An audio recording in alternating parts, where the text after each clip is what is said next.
me that could be doing the same thing I'm doing that need to come home. But Jason Hernandez, he's gonna come up right after me. He is the first Latino to be granted clemency by President Obama.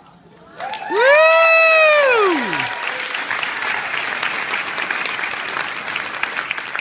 He grew up in McKinney, Texas, following the footsteps of his brother in a neighborhood where everyone was dealing drugs or using drugs.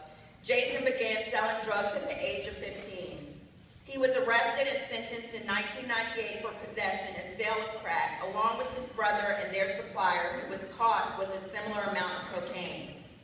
Because of mandatory sentencing enhancements for crack, Hernandez got life, while his supplier got 12 years. Jason was 21 years old and the father of a 7-month-old baby boy. Facing a life of incarceration, Hernandez all but gave up, resigning himself to the idea that he would never again be a free man. That changed when his brother, also serving time on drug charges, was killed in 2002. Hernandez would do whatever it took to get out of prison. In December 2013, Jason was one of the 8 prisoners whose sentences were commuted by President Obama. Jason now works at a restaurant called Cafe Momentum in Dallas area, where he mentors young people who've been in juvenile detention. Let's give a hand.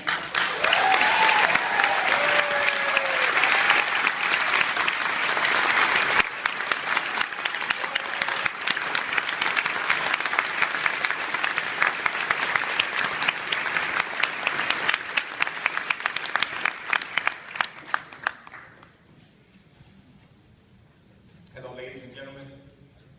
I'm from Texas, so I'm gonna try to be as, aggressive as I can, as my former counterparts from New York are. But in Texas, we're kind of laid back.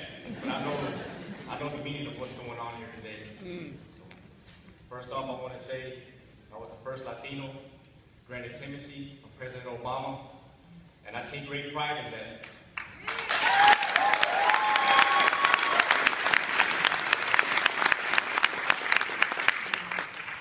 And the reason I take great pride in that is because of the 89 people who have been granted clemency, only 10% have been Latinos. And of them 10%, not one was a female. Now, what does that say? Does that say that there's not Hispanics in prison serving unfair, unconstitutional sentences? Nah, they don't say that, because I can tell you here that there are. Yeah. That I was there when they entered the prison, and I was there when they passed away from them sentences. Does it say that President Obama don't like Hispanics?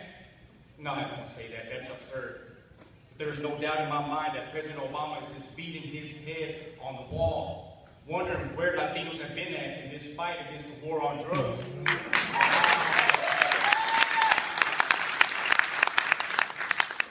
It seems to me like it's been more of a war against minorities.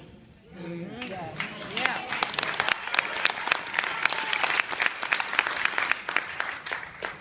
So what does it say about our people in prison and why they haven't been released?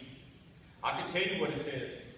It says that nobody's fighting for us, not even our own people. Why is that? Hopefully today that change can start, because there's people in there and they're dying from these sentences. We got to stand up. We got to stand up now. Now I got a message for. I've been holding that in for a while, and I got something I want to say to the President of the United States now. All right. Say it loud, bro. Say it loud. Okay. I can't tell you enough, how great it is to be up here today. I mean, it's a miracle, no doubt. I mean, I was supposed to die in prison no less than two years ago.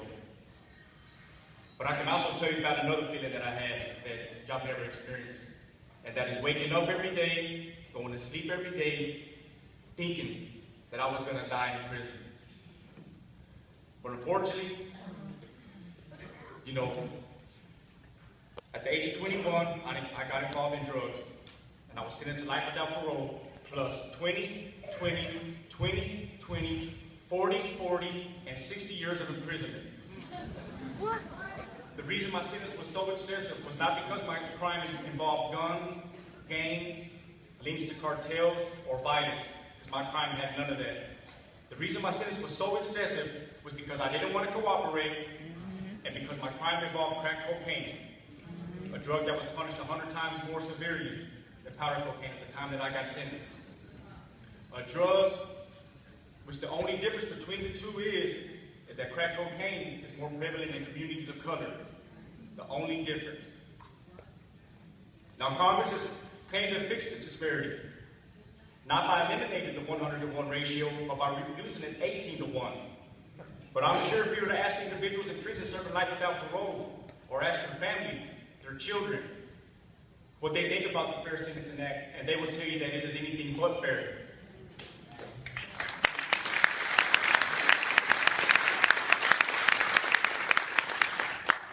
Now, it was hard in prison.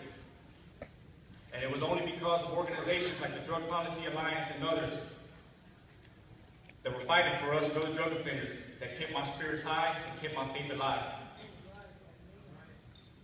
As I've said, in 2013, President Obama reduced my life without parole sentence to 20 years.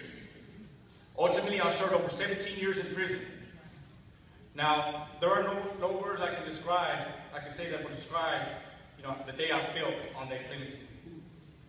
But the one feeling I will never forget is that I had to return back to my cell and look at my friends who were still serving life without parole and had to tell them that I was going home. It was one of the hardest things that I ever had to do. And though they were grateful and happy for me and told me don't worry about it, that one day they would get their chance,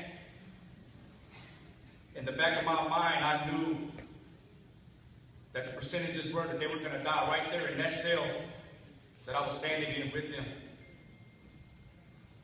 When Mr. President Obama went to El Reno Federal Prison, he stated, had it not been for the fact that he lived in a more forgiving environment, he could have easily been one of those inmates. Well, I was in El Reno Prison for 6 years, and I can tell you that in that prison are some of the most talented, intelligent, and gifted individuals that you could ever meet.